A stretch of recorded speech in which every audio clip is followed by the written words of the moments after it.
Magandang umaga sa lahat. Ngayong umaga ay babasahin po natin ang ika-17 kabanata ng Eksodo at ako ay natutuwa na makapagbahagi ngayong umaga. Tila ba maraming tao ngayong umaga? At nakikita ko ang inyong pananabik para sa salita ng Diyos. At paniguradong ang Diyos ay nagpapakita sa atin ngayong umaga. Sa chapter 17 ay mayroon pong dalawang istorya. Una ay ang verse 1 to 7. Ang mga Israelita ay walang mainom sa ilang at sunod naman ay sa verse 8 hanggang 16. Ang laban ng mga Israelita at ng mga Amalekita.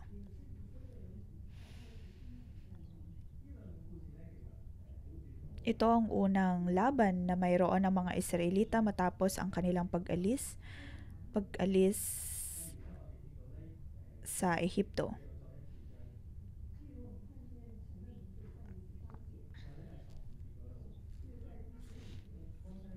Sa verse 15, nagtayo si Moses ng isang altar at tinawag niya itong si Yahweh ang aking watawat.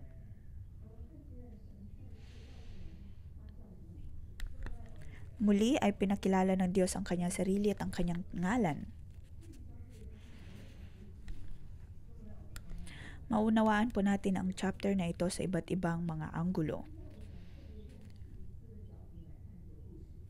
Ngunit nais kong basahin ito at aralin natin ito ayon sa perspektibo ng isang pari.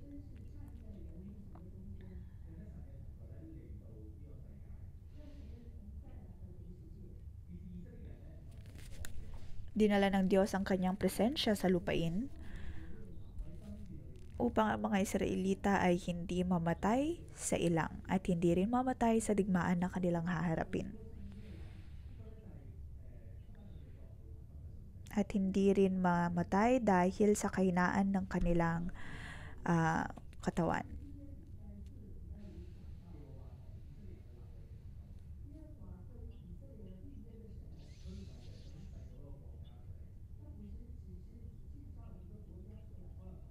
Ngayong paparating na Miyerkules at Biyernes ay atin pong babasahin ang iba pang mga kabanata patungkol sa paglalakbay ng mga Israelita.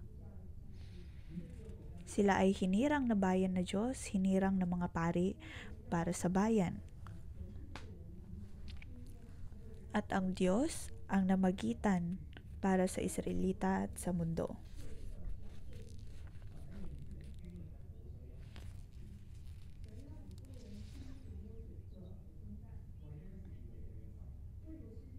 Hinayaan ng Diyos na maranasan ng mga Israelita ang mawalan ng tubig upang masubok ang kanilang mga puso.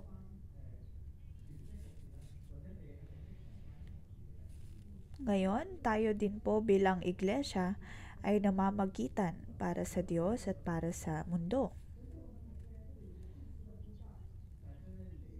Tayo po ay tinawag ng Diyos upang maging pari. Upang madala po natin ang mga taong nakapaligid sa atin sa Diyos.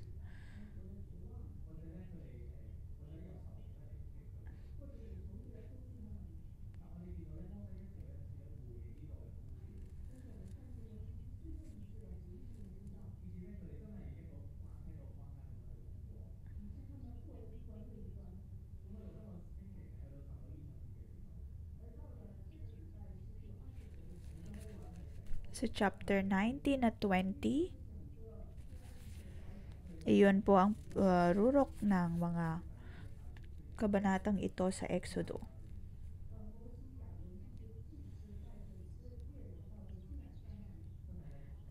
Dinala ni Aaron at Moses ang mga tao sa bundok Sinai at sila ay gumawa ng tipan sa Panginoon.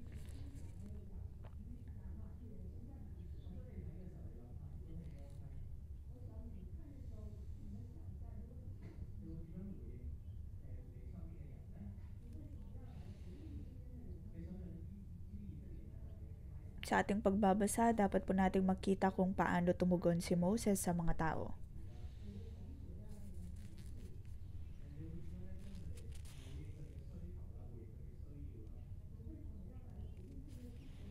At sa parehong paraan ay tingnan po natin kung paano tayo tumugon sa ating mga kakilala, sa ating mga kaibigan.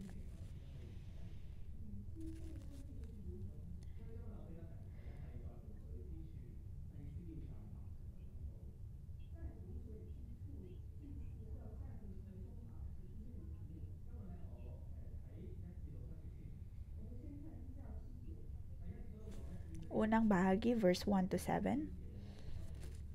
Sa verse 1, mula sa desyerto ng Sin, naglakbay ang mga Israelita. Sila'y humihinto at nagpapatuloy kapag sinabi ni Yahweh. Sila'y nagkampo sa Rephidim, ngunit walang tubig doon.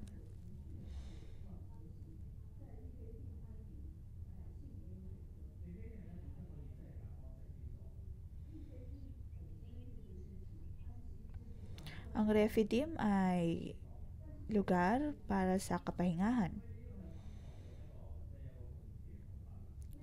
Ngunit dito, sila ay nag-aaway-away.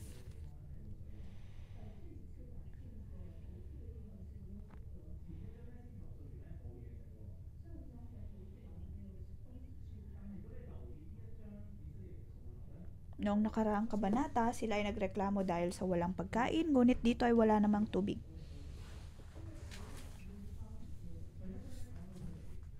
Mas lalo silang naging desperado at puno ng kalungkutan.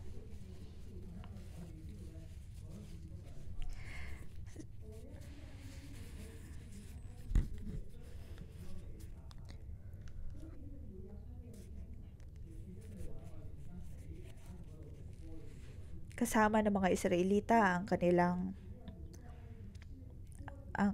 mga alagang hayop. Katapos ay kanilang sinasabi na mas maganda nang manatili sa Ehipto kaysa manatili doon dahil silang magugutom lamang. Ngunit ang kanilang galit ay dahil sa sariwa pa nilang mga hinanakit. Ngunit ganito po ang tao.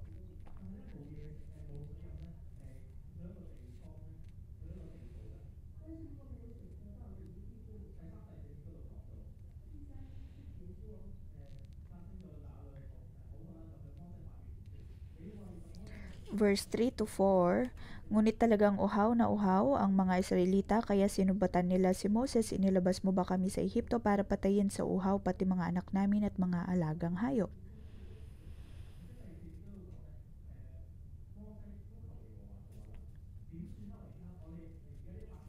Verse 4, kaya humingi ng tulong si Moses kay Yahweh, anong gagawin ko sa mga taong ito? Gusto mo nila akong batuhin? Sumagot si Yahweh, magsama ka ng ilang pinuno ng Israel at mauna kayo sa mga Israelita. Nakikita natin dito na ang mga Israelita mas lalong naging desperado.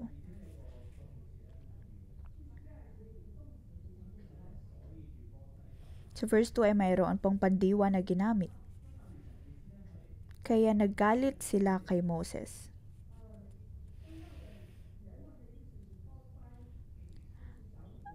Ang salitang nagalit dito sa original na teksto, ang ibig sabihin po nito ay naghanap sila ng mali kay Moses.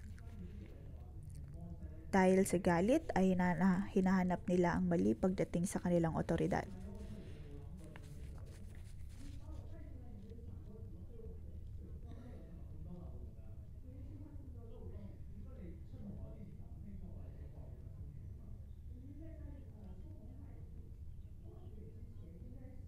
Naroon ang kanilang pagrereklamo na dapat sana'y naging mas maayos ang paghahanda ni Moses. Ngunit ginawa ni Moses ang tama. Verse 4, si Moses ay dumaing sa Diyos at paniguradong hindi rin siya natutuwa. Ngunit alam niya na ginawa niya kung ano ang kaya niyang gawin para tulungan ang mga Israelita.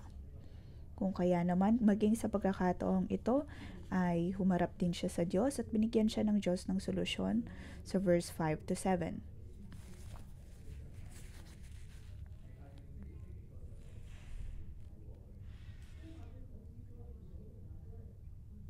Dalhin mo ang iyong tungkod na inampas mo sa ilog Nilo at lumakad na kayo. Hintayin ko kayo sa ibabaw ng malaking bato sa Sinai. Hampasin mo ito at bubukal ang tubig na mainom ng mga tao. Iyon nga ang ginawa ni Moses at ito ay nasaksihan ng mga kasama niyang pinuno ng Israel.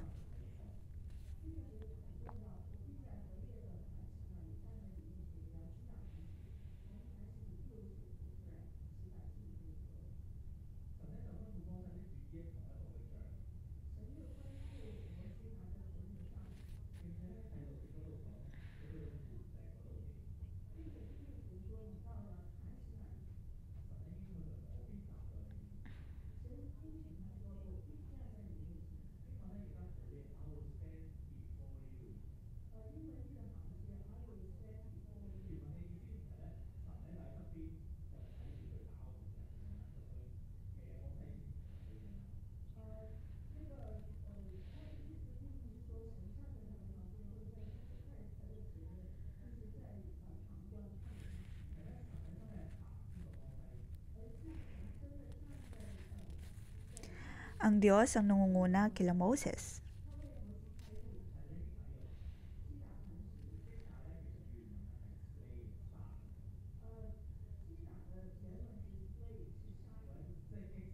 Pagkatapos ay inutusan ng Diyos si Moses na hampasin ang bato at mula doon ay bubukal ang tubig na kanilang maiinom.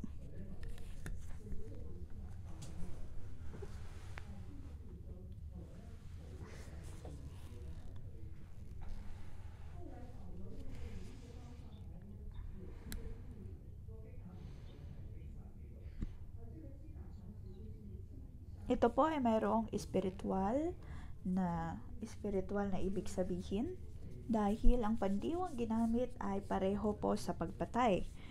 Pareho lalo na sa pagpatay kay Jesus nang siya ay sinaktan, siya ay pinalo, siya ay namatay. Bumukal mula sa kanya ang tubig na buhay.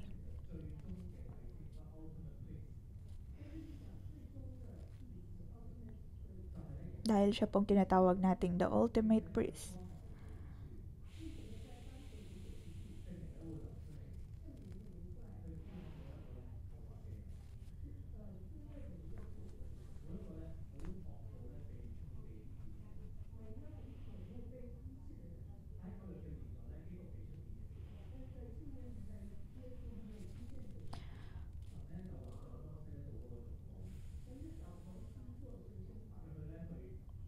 Tinawag na ng Diyos si Moses upang maging tagapamagitan upang ipakita ang himalang ito at maipakita ang kadakilaan ng Diyos.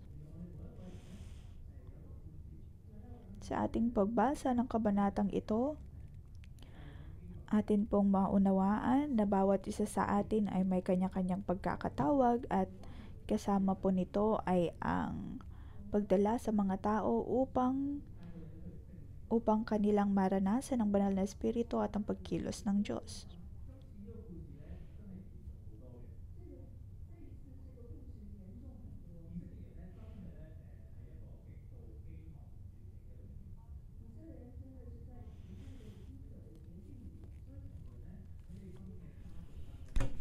Ang mga Israelita ay nasa napakahirap na sitwasyon, maaring po sa ating pamilya, sa ating mga pinagtatrabahuan, ay mayroon din pong ganitong uri ng mga problema o kaya ay pagkadesperado tulad ng mga Israelita.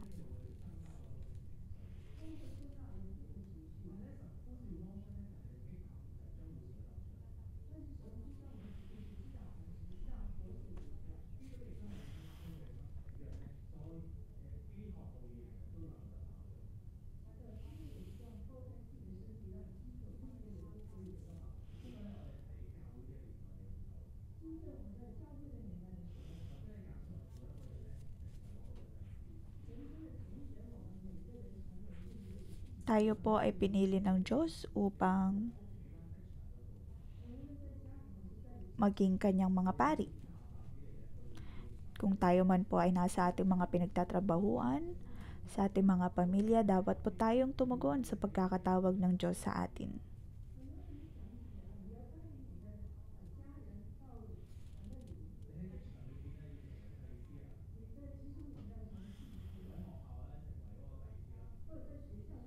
Tayo po ay tinawag upang maging pari sa ating paaralan, sa ating simbahan, sa ating mga pinagtatrabahuan.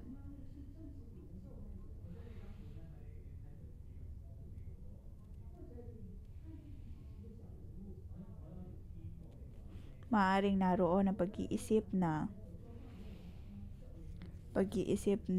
tayo ay mahina, tayo ay mababa, at wala tayong impluwensya. O kaya sa ating pamilya tayo ay nasasaktan.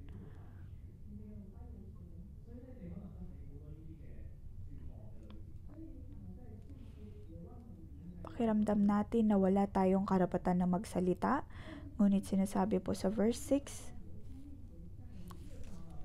hihintayin ko kayo sa ibabaw ng malaking bato. At sinabihan ng Diyos si Moses na maging matatag dahil siya ay kanyang sasamahan.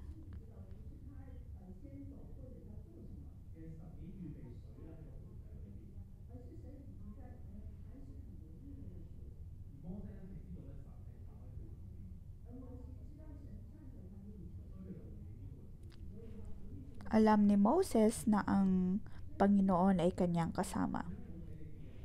At ngayon, ganun din po sa ating mga buhay. Huwag po tayong tumingin lamang o kaya huwag po bumaba ang ating tingin sa ating mga sarili o kaya higit na tignan ang mga sitwasyon.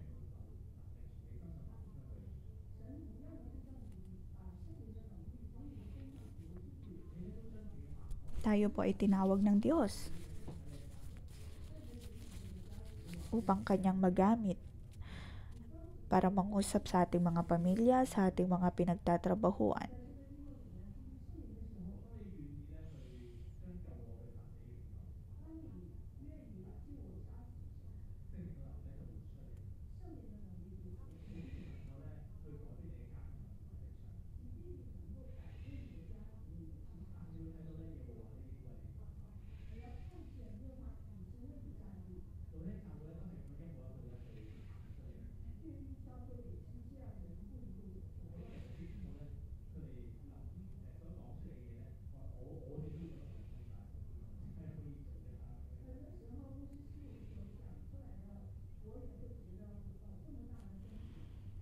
May mga pagkakataon na may sinasabi si Pastor Joshua at Simo na tila nakakabahala.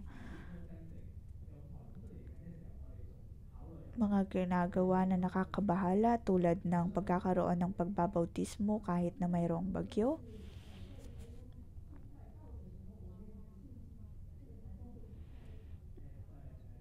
May mga pagkakataon na kung nais natin magbautis ngunit panahon ng tag-ulan, nagsimula po tayong manalangin. O kaya naman ang pagkakaroon ng mercy house, naroon ang pagkabahala kung magagawa ba ito ng ating mga coworker.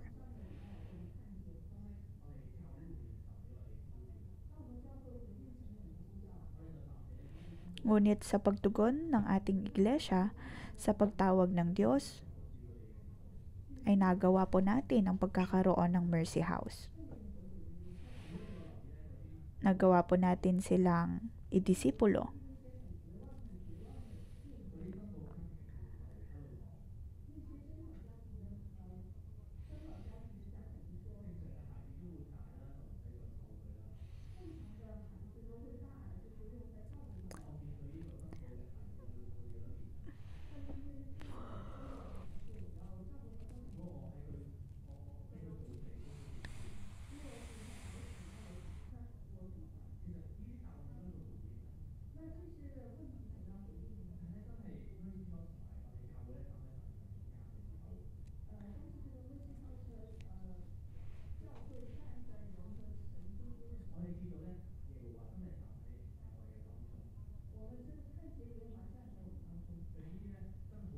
makikita po natin na ang Diyos ang nangunguna po sa atin.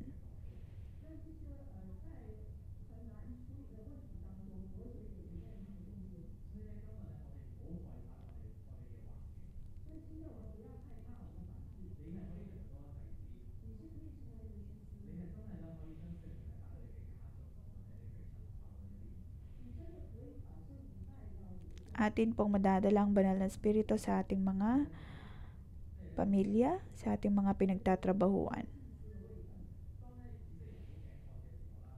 Ito po ang ating pagkakatawag bilang pari.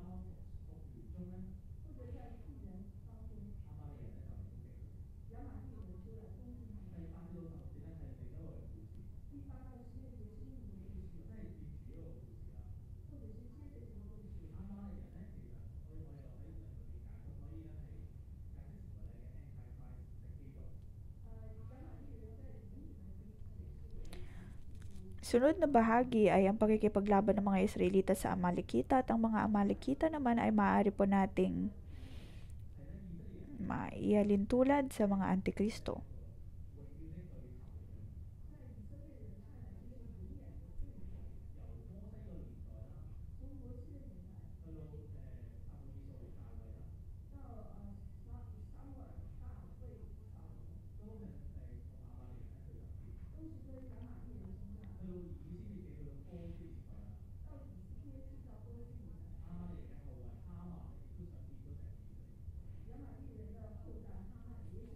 Sa libro ng Esther, sa panahon ni Esther, mababasa po natin ang tungkol sa mga Amalekitang ito. Noon ay sila ang mga taong nagbalak na hamakin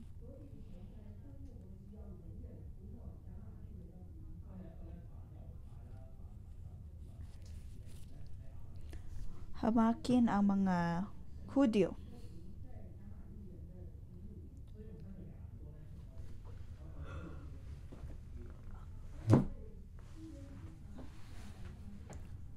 Sa bagong tipan, ang mga taong ito ay ayaw kay Kristo.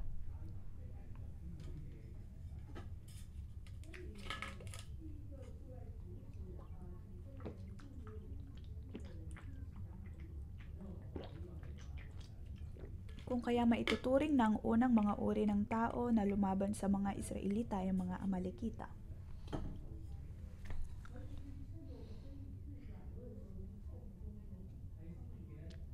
Ang kaaway ay inaatake po tayo sa mga pagkakataon na tayo ay napakahina.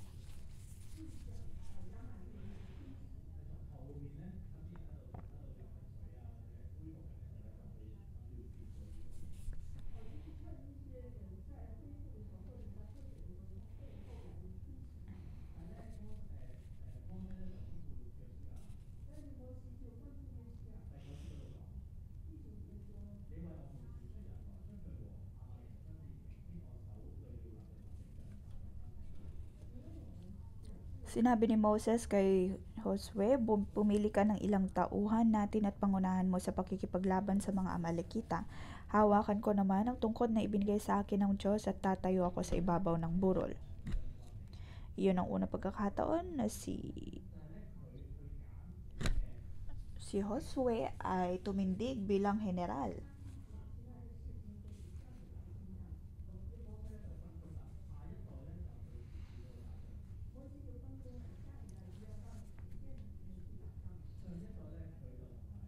Iniatas ni Moses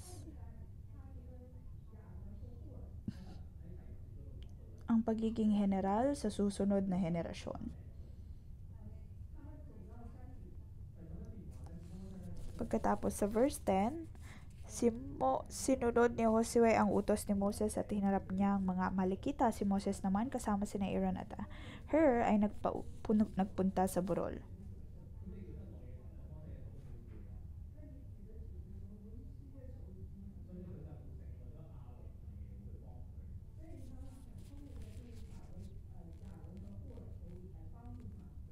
Kapag nakataas ang mga kamay ni Moses, nanalo ang mga Israelita. Kapag nakababa, nananalo naman ang mga Amalekita. Nangawit si Moses, kaya sina Aaron at Hur ay kumuha ng isang bato at pinarupo roon si Moses, habang hawak nilang pataas sa mga kamay nito hanggang sa lumubog ang araw.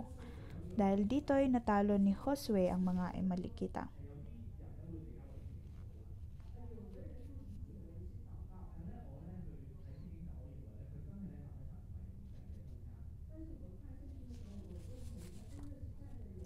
Sa aking pagbabasa ng Biblia, makikita po natin na ang Diyos nga ang tunay na kumikilos.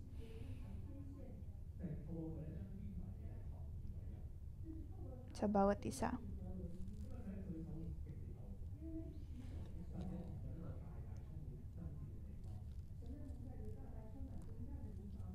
Ang presensya ng Diyos ang siyang pumupuno sa lugar na iyon.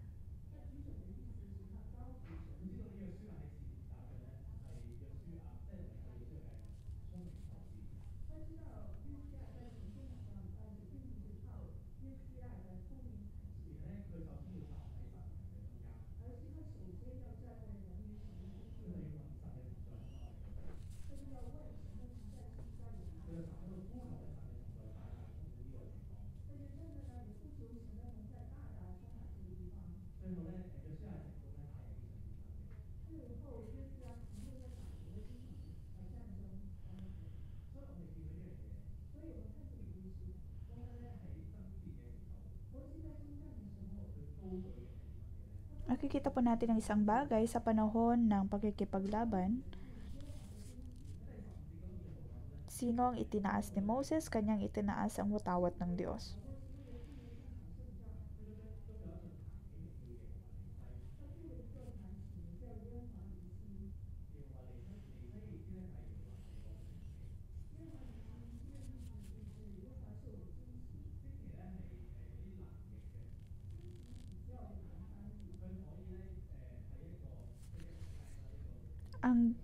The Lord is my banner, sa Tagalog ay si Yahweh ang aking watawat, ay maaaring mabigyan ng interpretasyon sa iba't ibang paraan. Ang watawat ay ginagamit bilang marka ng isang hukbo.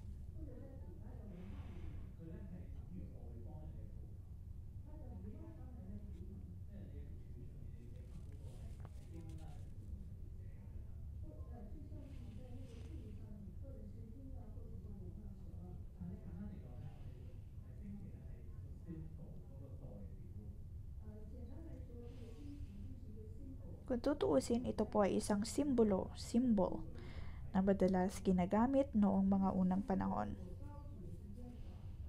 At sinasabi ni Moses dito na kanyang itinataas ang Diyos.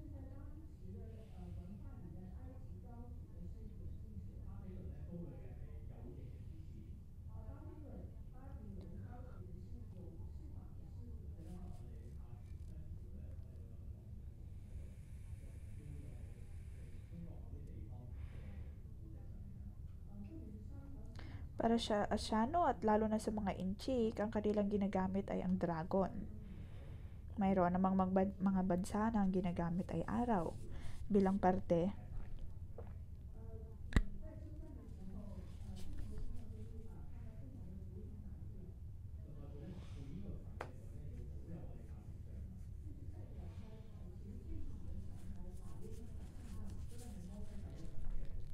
at sa parehong paraan sinasabi ni Moses dito na kanyang itataas ang ngalan ni Yahweh.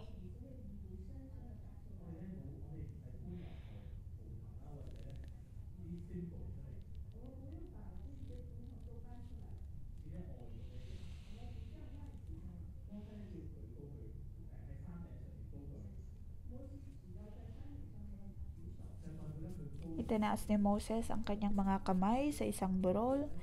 Ito ay pagpapakita ng kanyang pagpupuri sa Diyos, pagtataas sa kanyang ngalan. Sa parehong paraan, ang ating Diyos po ang ating watawat at siyang magbibigay sa atin ng katagumpayan. Makikita po natin kung gaano kaimportante si Moses bilang hinirang na pari ng Diyos. Sinusubukan ng kaaway na atakihin ang kanyang pamilya, ang inyong mga trabaho, Tayo po ba ay tumitindig upang itaas ang ngalan ng Diyos?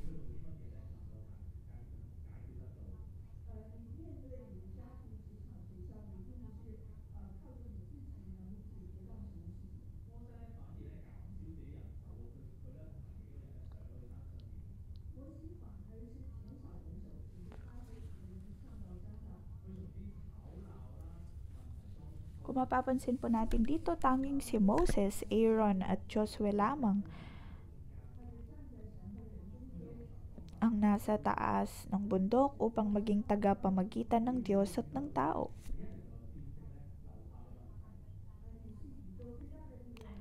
Tayo po ay tinawag ng Diyos at tayo naman ay dapat na tumawag sa Diyos.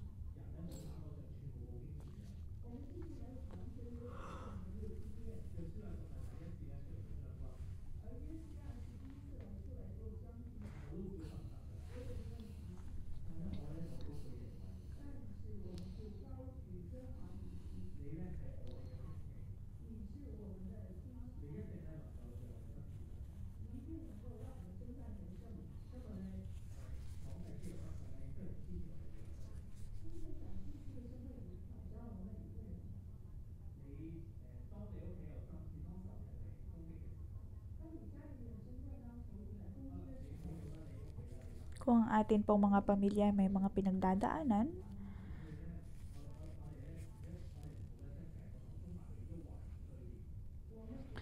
maaaring may mga problema po tayo sa paaralan, huwag po tayong padadala sa mga sitwasyong iyon.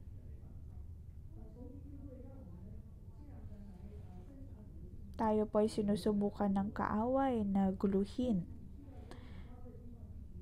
Ngunit dapat po tayong umakyat sa bundok at maging tulad ni Moses.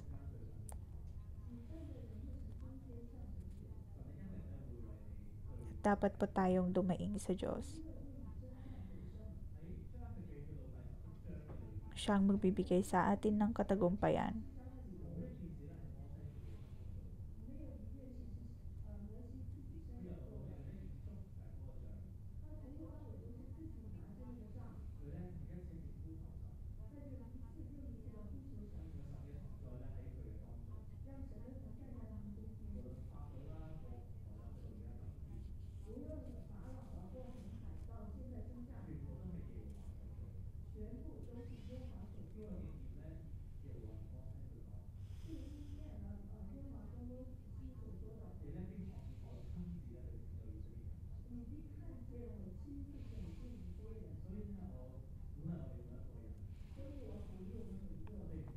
Nais ko pong palakasin ang loob ng bawat isa.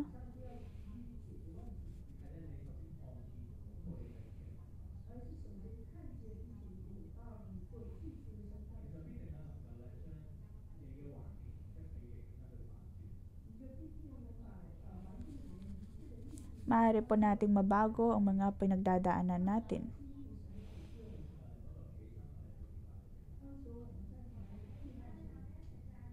Tayo po ay tutulungan ng Diyos. Ating pong purihin ang Panginoon.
Panginoong Jesus, pinupuri ka namin at pinapasalamatan Ikaw, ang Diyos na nagligtas sa amin nang kami ay desperado, nang kami nagkukutom, nauuhaw, Ikaw ang nagligtas sa amin.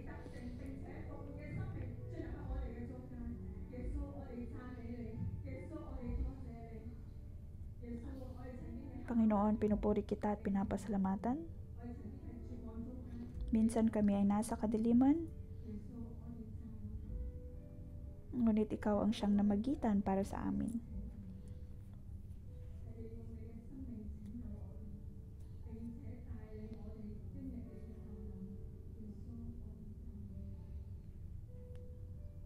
Panginoon, pinupuri ka namin.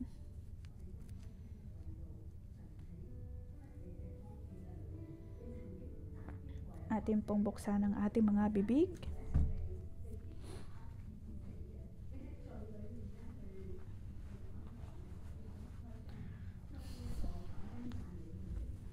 Diyos ang nagligtas sa atin. At atin pong buksan ang ating mga bibig upang pasalamatan ng Diyos.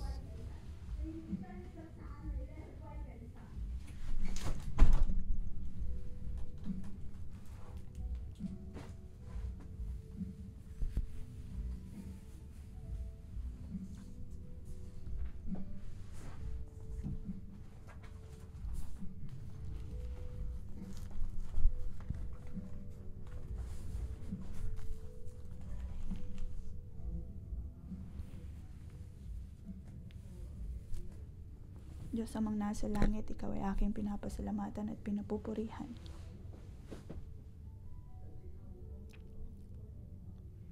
Tuwing ako ay may problema sa aking emosyon, Ikaw ang Diyos na nagligtas sa akin.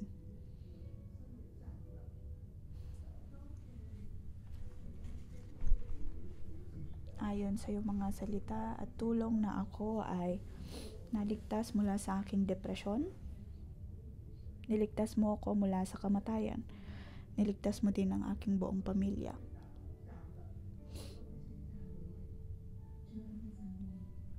Ngayon ako ay mayroong panibagong lakas at muling nakita.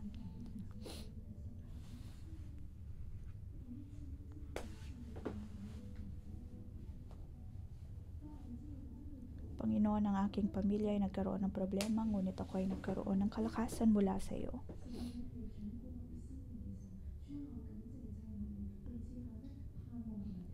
Panginoon, pinupuri kita at pinapasalamatan. Binigyan mo ako ng kapayapaan, ng bagong buhay.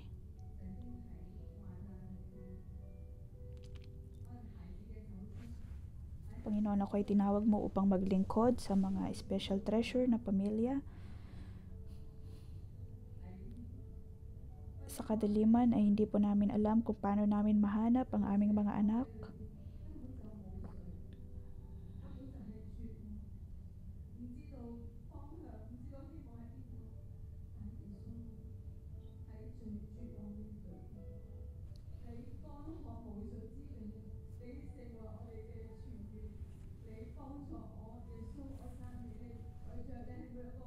Panginoon, Ikaw ang aming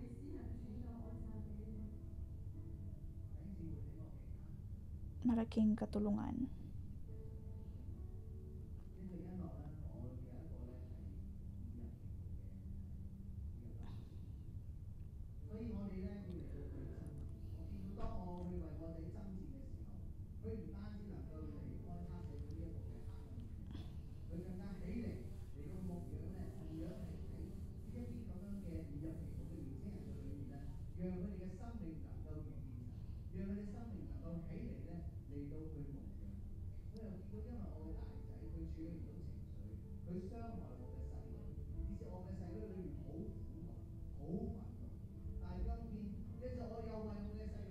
Ang aking panganay na anak ay special treasure. Ngunit ngayon ay tumutulong na siya upang paglikuran ng iba pang mga special treasure.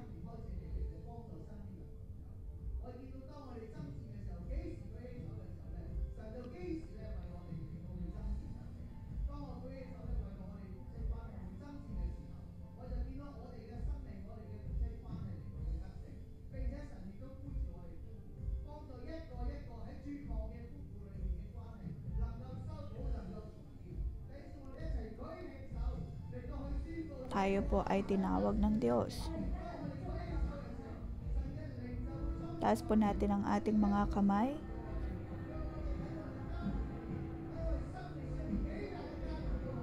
Naway matanggap po natin ang bihabag at biyaya na nagmumula sa Diyos.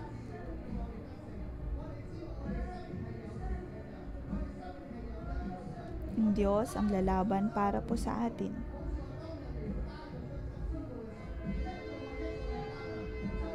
Dapat po tayong magkaroon ng pananampalataya.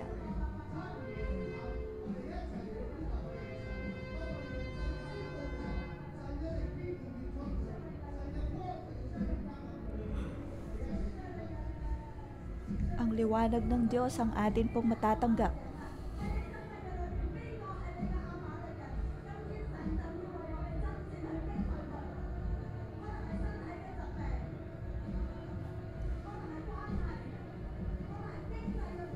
Maaring tayo may sakit karamdaman sa ating mga relasyon, sa ating mga kayamanan, mga problema sa ating pinansyal sa alinmang aspeto ng ating buhay.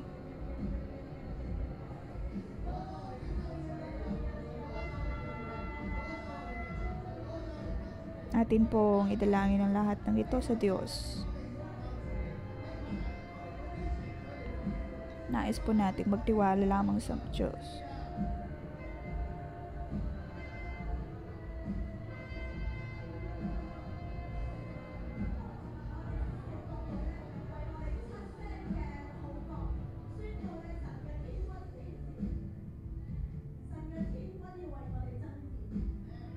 Atin pong hilingin ang mga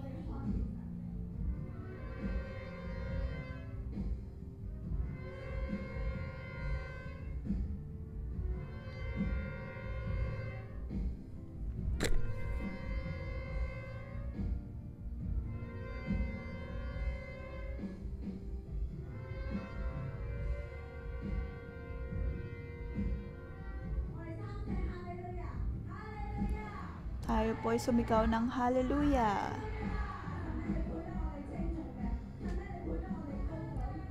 Panginoon, Ikaw ang karapat-dapat sa aming mga papuri.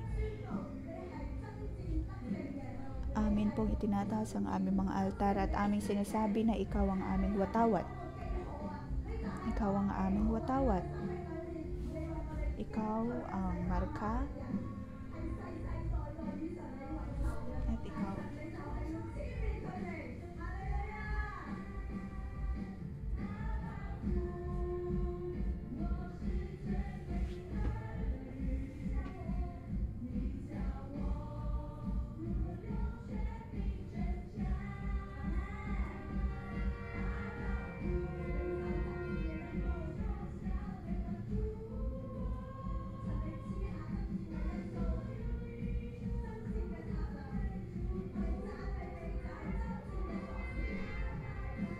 naway basbasan po tayo ng Diyos.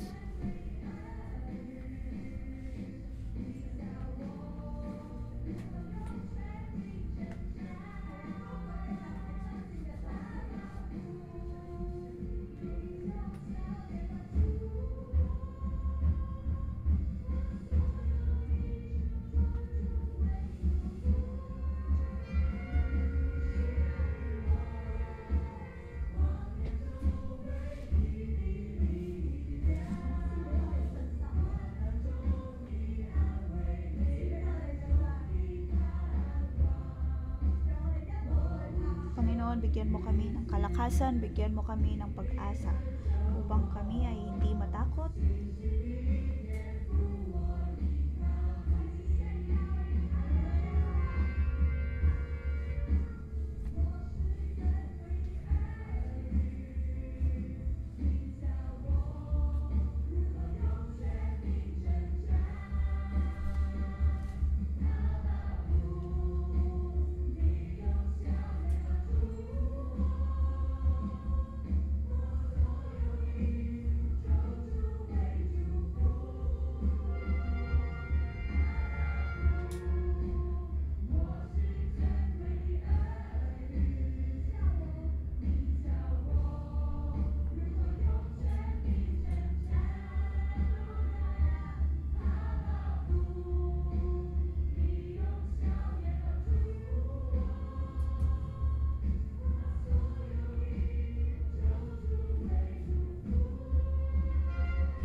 Panginoon, Ikaw ang aming kalakasan. Ikaw ang aming pag-asa.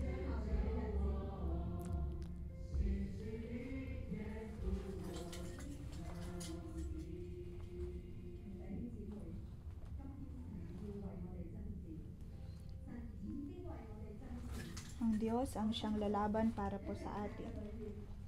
Ang Diyos ay mayroon pong pakialam sa atin. Ngayon, ang hukbo ng Diyos ang siyang mananalo laban sa mga Amalekita. Tayo po ay magkaroon ng prophetic act nang si Moses ay nasa tuktok ng bundok.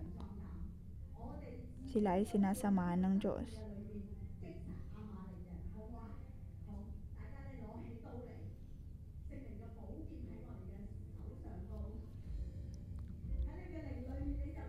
Gamitin po natin ang sandata ng banal na espiritu na siyang kasama natin ngayon.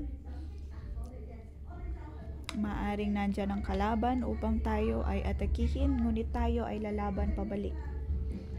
Atin pong matatalo ang mga Amalekita sa atin pong mga buhay.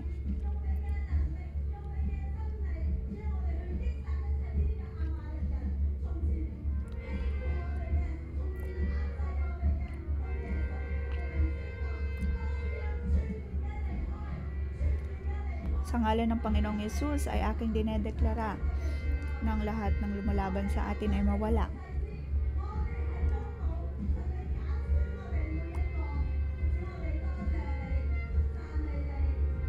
Tayo po ay pinili ng Diyos sa atin pong pasalamatan at papurihan ng Panginoon. Sa ngalan ng Panginoong Yesus, aking dinedeklara ang mga Amalekita sa ating buhay.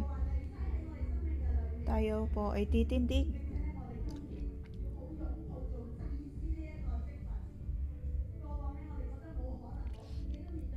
dapat po nating yakapin ang ating pagkakatawag bilang hinirang na pari ng Diyos.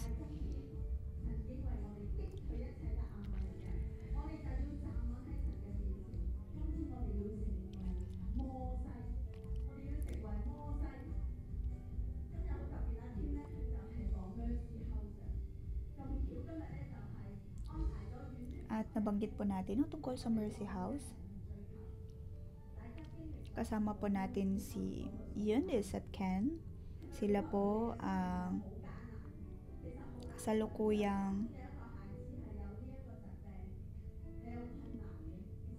naglilingkod sa Mercy House.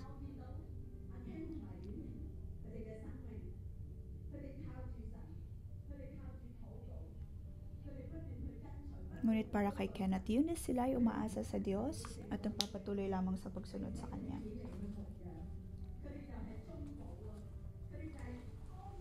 Sila ngayon ay tumindig upang matulungan ang iba pang mga special na pamilya.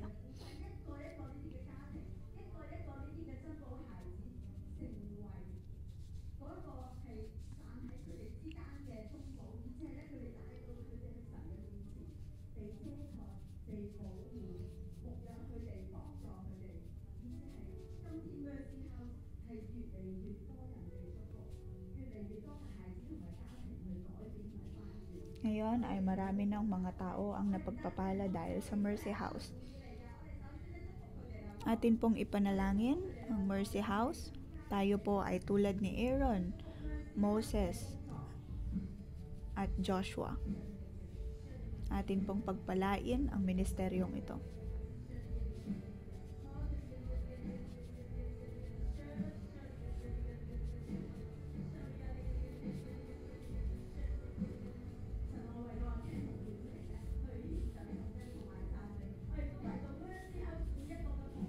Panginoon, kami nagpapasalamat sa iyo, nagpapasalamat sa buhay ni Ken at Eunice, at nagpapasalamat sa lahat ng mga naglilingkod sa Mercy House dahil sila ay handa na maglingkod para sa iyo, paglingkod para sa mga espesyal na tao. Panginoon, ang lahat ay dahil sa iyong kabutihan. Patuloy mo silang pagpalain upang sila ay mapalakas palalo at marami pang mapagpala dahil sa kanila.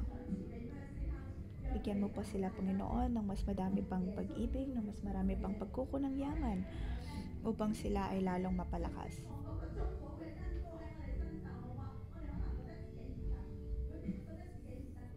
Nais ko rin na pagpalain ni Eunice at Ken ang bawat isa.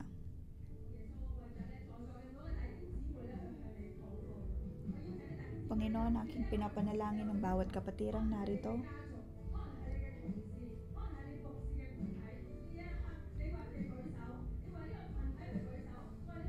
Sa inyong pamilya, sa inyong mga pinagtatrabahuan, amin silang pinapanalangin.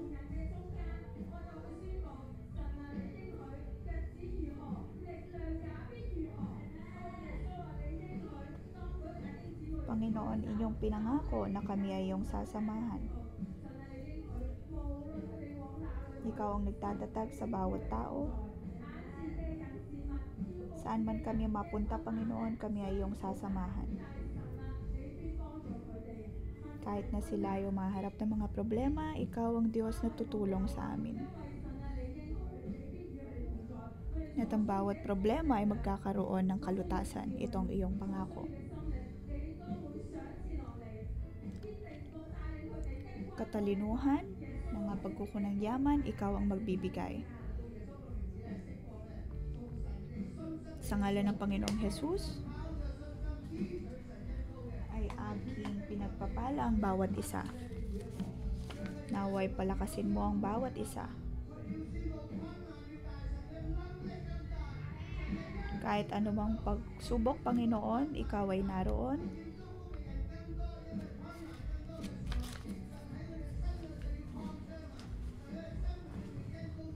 At iyong pagpapalain ang bawat isa. At higit pa silang mapagpapala. Hindi sila matatakot sa mga problema. Sila ay dadaing lamang sa iyo at hihingi ng tulong sa iyo.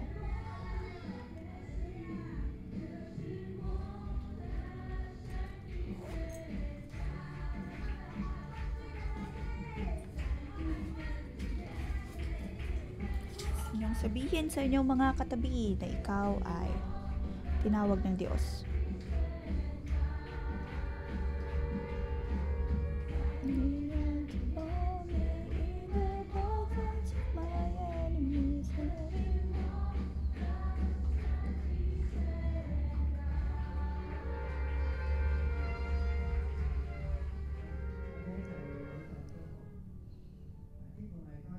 Tayo po ay tumanggap ng pagpapala. Diyos Amang nasa langit, kami ay nagpapasalamat sa iyo. Ikaw ang nagdala sa amin sa labanan, sa isang lugar na walang tubig. Ngunit kami ay nahuhubog dahil sa mga pagsubok na ito. Sa bawat pagsubok na dumadating, ang una naming reaksyon ay ang magreklamo sa iyo.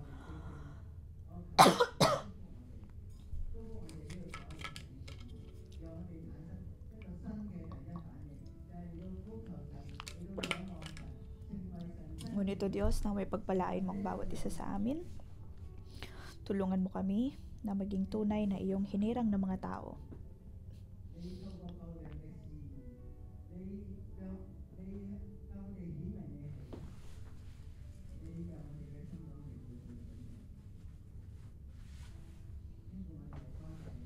Panginoon, naway ang mga buhay namin ay nakaayon sa iyo.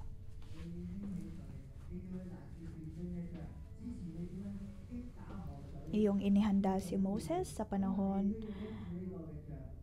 ng paghuhubog. Noon ay iyong ginamit ang bato upang manggaling doon ng tubig. Naway tulungan mo kami, ang bawat mga taong naglilingkod sa iyo. Hindi po namin magagawa ito ayon sa aming sariling kakayahan, ngunit sa pamamagitan mo lamang.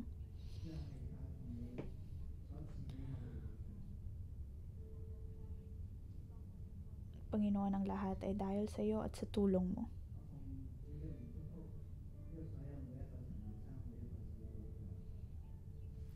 Sa ngalan ng Panginoong Hesus ay aking pinagpapala ang bawat Bible School student at bawat lingkod mong narito.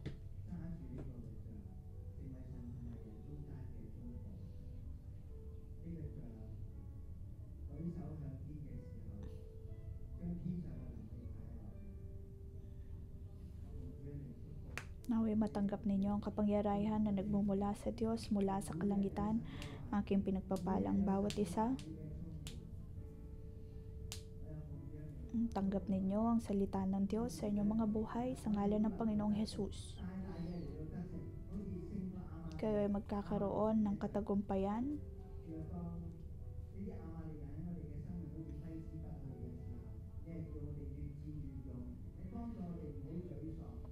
Panginoon, naway tulungan mo ang bawat isa na kami ay makasunod sa iyo, kami ay mananalangin at patuloy na magkaroon ng katagumpayan sa ngalan ni Jesus. Amen. Dito po nagtatapos ang ating pang-umaga debosyon. Magandang umaga.